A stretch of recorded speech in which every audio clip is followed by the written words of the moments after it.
I have two plants, and one of my staff, let's give him the name Ian. Let's call him Ian. He is involved with product design.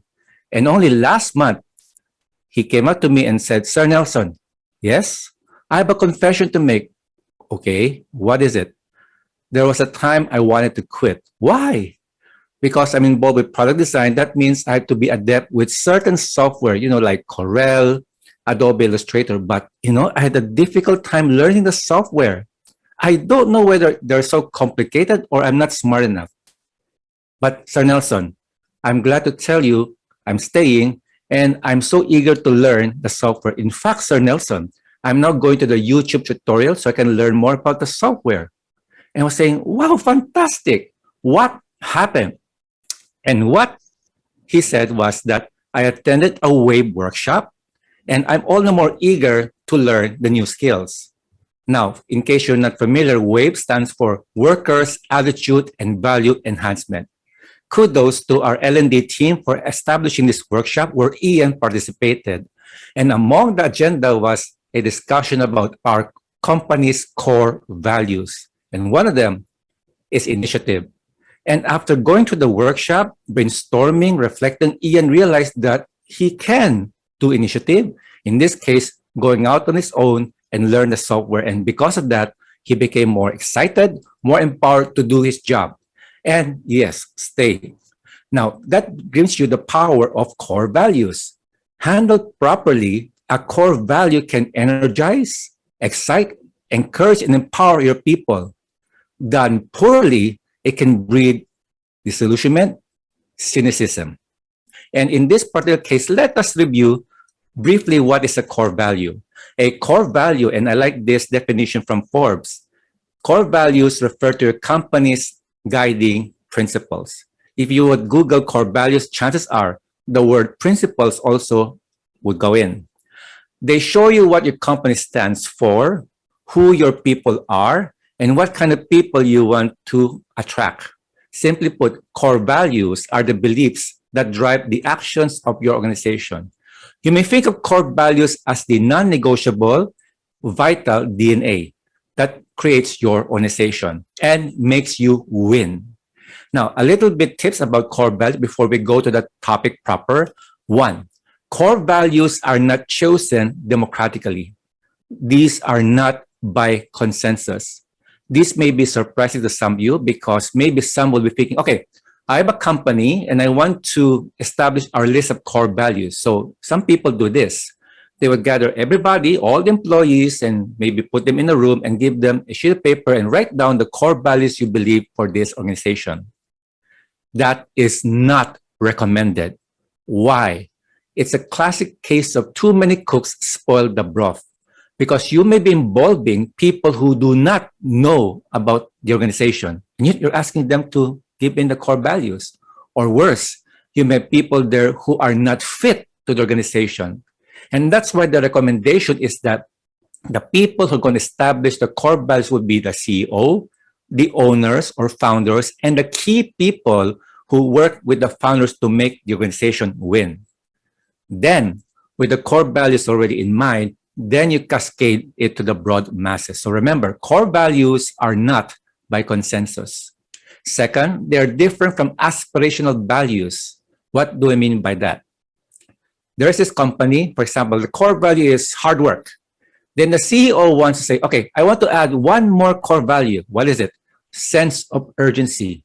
Well, the question is, okay, do you mean to say that your people now have sense of urgency? No, the CEO said, because they're so complacent and I want to inject the core value of sense of urgency. And that's where the confusion begins and the frustration. A core value is what you have now.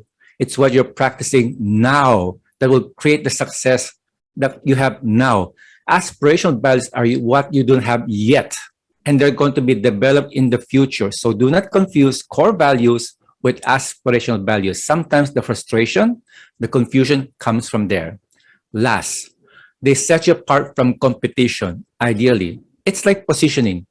What would set your company different from others? Well, one way you may want is to think about your core values. Now, yeah, we have core values like so common like integrity, leadership, etc. But you may want to think and brainstorm. Is there one core value that will make you distinct from others? Let me give you an example. If you think about a Silicon Valley company, what comes in mind? Maybe the employees come in so casual, so laid back. They have this shirt, sneakers, and jeans. And you will see pizza boxes everywhere and a foosball table. In fact, the office looks like a playground. But there's this one company, Cybel Systems. They said, no, no, no. We will be different. And one core value will be professionalism. So you'll not see people eating at their offices. You'll see neat offices, minimum of those knickknacks, toys, photographs, and you do not see all those games and those video arcades in the corridor. They're all offices. And these people dress up, okay, business attire, and they talk professional. And when they deal with clients and suppliers, wow, you don't even think this is a Silicon Valley company. And yet that's what makes them distinctive. So core value can also set you apart from competition. It can be a can-do attitude or an obsession for customer service. Now, let's go to the core value themselves. As I've stated with the example of Ian, core values are made to stick. Done properly, they're going to motivate rather than devastate. And I've developed this particular kind wherein you'll be seeing that Enron is not the example. Enron, you know what Enron happened to Enron, right? In the late 2001 or 2, they filed for bankruptcy. Why? Because they engaged in dubious accounting practices. Okay, they made it appear as if they're making profit, only this to be fake. And when the truth happened, they collapsed. Yet the irony of it all, if you were to see their website or their annual report, their core values are respect, integrity, communication, excellence. Huh? And so you'll notice that having core values is not enough. You have to make them stick. And for that, we will have 3 items, how to make them stick. AMP, AMP. We want to help you amplify your core values. Number 1 is actionable. Number 2 is memorable. And number 3 is pervasive. If there's one thing you like to take away from this webinar, AMP, AMP. And I do hope you'll be able to implement it soon after this webinar, perhaps even after lunch. So let's go to the first one. How can you have core values that stick? First is actionable. What does the core value look like? Here is one possible reason why core values are not implemented. They're in abstract form. Okay, so people think of a core value as a term. It's some sort of a general statement, but what does it look like in real life? And that is where I love Simon Sinek, where he said, in start with why. For values or guiding principles to be truly effective, they have to be verbs, not nouns. You cannot action a noun. You have to go by a verb. So he gave 2 great examples. One, when you say integrity, okay, your core value is integrity. What does that mean?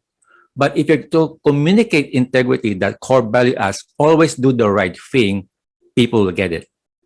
Or what about innovation? You all want to innovate, to differentiate, to be better than competition. So our core value is innovation. What do you mean by that? We have to be geniuses or something? Well, very simply, you look at problems from a different angle or you think outside the box. So when you have those core values in actionable terms, all the more you'll be able to implement them. And that is where I give you 4 tips for how to make core values actionable. Number 1, yes, core values are decided at the top, but it also helps that they are cascaded to the grassroots, and the grassroots know how to enact them. Have the core values laid out, or if it's already there, repeat them. Then have your people, staff, workers, middle managers, whoever, even the janitor, by the way, they brainstorm what is the desired action consistent with that core value. That's number 1. The way to do that, you may want to have facilitators. And if you need facilitators, reach out to LJMB, care of Eldrin, wherein they may ask you things like this. Okay, to spur discussion, we will ask trigger questions, and they have to do with behavior. For example, integrity. How do you know that somebody employee X has integrity. Then they list down the possible actions. Now, here's the other thing. Many times we learn through compare and contrast, right? Black and white, yin and yang. And sometimes we learn from the negative example. And in this case, after getting 1 and 2, you have your list of desired behaviors. You may want to think, okay, what does the opposite look like? So, because some people learn on how not to do things. Last but not least, the output of this exercise is to post it in a wall or ID or something, a list of 3 do's for the core value and the 3 don'ts. Why 3? Because of the rule of 3. 3 blind mice, 3 musketeers. There's something in us that wants to go into trees. Now, if you have 5 core values, it's okay. If you have, let's say, more examples of a core value, it's okay. Recommendation is that for things like this is an example. You notice how elegant it is to have a core value having 3 do's and 3 don'ts. And the do's and don'ts are flip of each other. This is an example. There are actual organizations. In fact, my home church does it. Okay, this is my own example, wherein you have a core value, and on the left side will be the do's. What does a person of integrity look like? Keep your promises even when it hurts. Because some people, they keep their promises as long as it's convenient. Another is always tell the truth. Okay, when they say something, it's gospel. Another one is to give your best job even if nobody is watching. On the flip side, what is integrity as a core value? Well, here's what it does not mean. You say one thing, but do another. Yeah, that will destroy trust right away, right? Your credibility will be shot. The other one will be to don't mislead people. Don't go into half-truths, white lies, exaggeration, innuendos. And by the way, you may want to include gossip and backbiting. Last, you do not cut corners, even if you think you'll get away with it. Somebody said that reputation is what people know about you. Integrity is who you really are, even though nobody's watching. So that's one example. Make your core values actionable. What does it look like? And what will be the do's and the don'ts, and put it on paper. Now, let's go to the second one, memorable. You know, sometimes we ask people, okay, can you recite to me the company's core values? And well, there are some people who recite it well. There are some people who get some of that right, and some people complete blank. And first basic question is, do your people know your core values of the organization?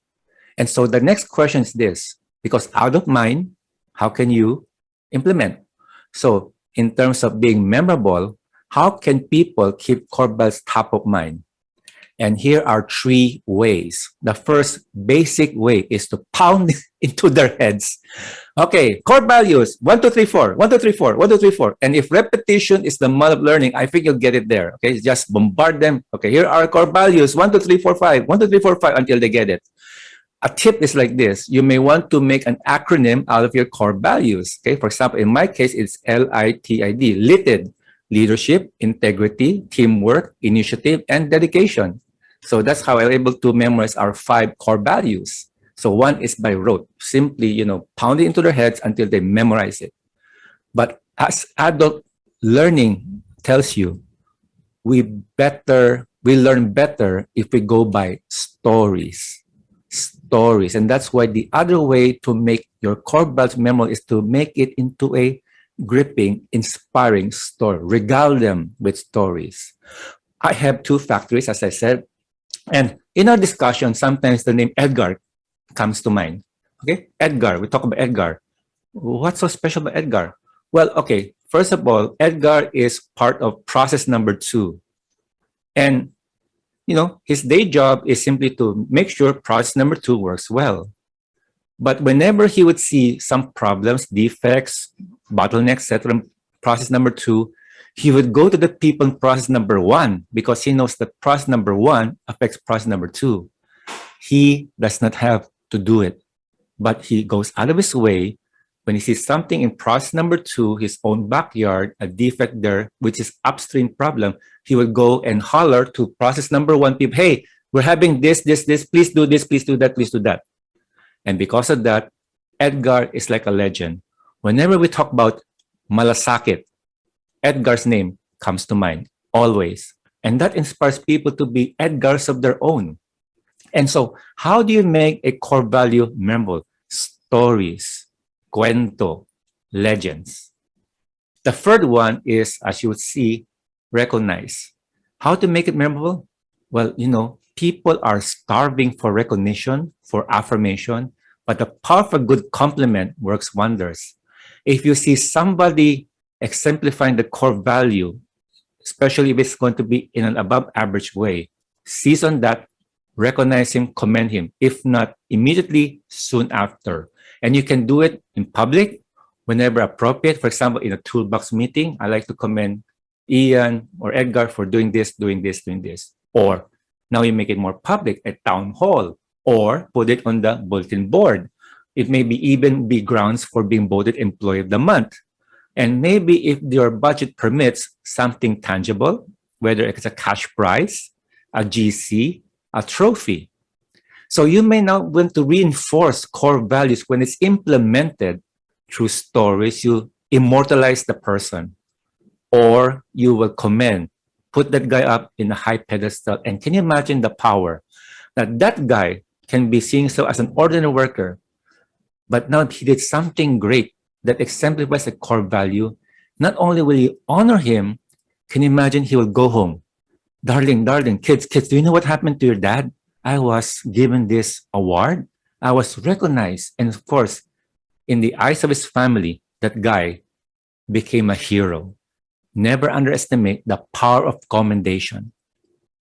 Now, the last is to be persuasive. Persuasive. How can the core values be a way of life? And this would be like, it's supposed to permit all parts of the organization. And here are the 4 ways from an HR standpoint. 1 is from an end-to-end, your core values should be seriously considered when you are hiring. When I hire this person, yeah, I see the resume, I see the skills, I see the transcript. First question also is, does this guy fit in our organization through proven demonstration of core values? I'll give you an example later. Secondly is when you train those people. And I think some of you are trainers, L&D people, and I'm sure you're familiar with KSA, A being attitude. And we know attitude is quite tricky to measure. That's why we go by behavior. But here comes the question. When you're going to go to your TNA, design, delivery, and you look at your A, does your A also reflect the core values of your company? That's something to think about. And then, of course, there's the appraisal, the performance appraisal, the PIPs. And one of the things you may want to look at is this. Okay, the guy may be hitting his targets, but he doesn't exemplify the core values. He is not a team player. He backbites people. He does not cooperate. He is so tigas na ulo. So you may want to include that as part of your core value evaluation. Last, remember what he said, core values will be those where you want to have the people in your organization and attract people to your organization. Guess what? They can also be a filter by which you can let people go because they do not practice the core values. So this can also be part, yeah, you have your due process, your PIP, and your clearances, but also one of the things you may want to consider, should I keep this guy? And if he does not exemplify the core values, and even if we ask him, encourage him, train him to do the core values, he doesn't shape up, then it's, hello, you may have a better fit elsewhere. Okay. And that's where now you have your particular core values from end to end. How do I hire my key people? Here's an example. One of my core values would be critical thinking or problem solving. And at one time, I was looking for a good, if not great, production manager. And I have 5 candidates. I asked each one of those 5, okay, Mr. Candidate, tell me a story where you actually solved a problem in a production line. By the way, this can also be good in your field, whether it's finance or HR or marketing. Tell me a story wherein you actually solve a problem in the line. Now, guess what? Majority of such candidates will tell you a theory. Oh, we should do this. We should do that. You ever had that experience? Well, there's one guy who stood out. Sir Nelson, I was once assigned in a semiconductor industry where we have a line, and this line, I was assigned to that line, the yields were dropping. And I was wondering why. I looked around, I did my research, I collected data, I interviewed people. And the problem was very simple. Well, what is it? Well, some people were negligent to put on their face mask. This is before COVID. Put in their face mask. And so while they're talking on the line, there are some spits of saliva in the air and they fall into the circuit boards or whatever you call them. And that led to the decline of yield. So I implemented the no mask, no work policy. And guess what? Yields went up. So guess out of the 5 who got the job? Because I was after a specific core value in actual practice. And now let us summarize. Let's recap. How do you make core values stick? Make them actionable? What does it look like? 2, make them memorable. Can they have it top of mind? And 3, pervasive. Is it practiced everywhere, end to end, including HR functions? Now, I have a doggy bag for you because Edwin said something about applying what you learned. And this is something which I will start now. Here are 3 suggestions which you may want to take away and implement offline. 1, create an avatar of an employee exemplifying these core values. If you're in marketing, you have an idea what's an avatar. It's an avatar. No, it's not that blue guy in the movies. Huh? It's an avatar wherein you imagine a customer, you imagine what it looks like, even give him a name and give him what's his age, his gender, his educational background, even his aspirations. Does he love Starbucks? Does he drive so-and-so car? What does he do? In the same way, create an avatar of an employee exemplifying those core values. That's 1. Second, remember I said to make it stick, you regale them with stories. So look for a true story inside your organization that illustrates the core value in a powerful way. Do you have somebody who went the extra mile and astounded the customer? Do you have somebody who made the malasakit to the point that he actually did that? Because when you have that kind of story and it become part of your culture, guess what will happen? Not only will people be inspired, they will say, I can do the same thing. Puede pala. There's an empowerment issue there. Last, KSA. Whenever you're going to think about how will I train this person or coach or mentor this person on a certain manner, what core value would I like to inject? Those are the 3. And I do hope you'll have a lot of fun and learning implementing them. And let's keep the conversation going. I have other good stuff, and you may want to check my books about career, where we have more insights about how to get hired, how to get ahead, how to deal with difficult bosses, that sort of thing. This will be your first job, your career roadmap, and soaring high. And also follow me in this particular social handle, especially LinkedIn, where I post 2, maybe 3, okay, each week about more insights about issues like this. And you can contact me through my email, nelsontd.com@gmail.com, and visit my website to learn more about me and get more resources.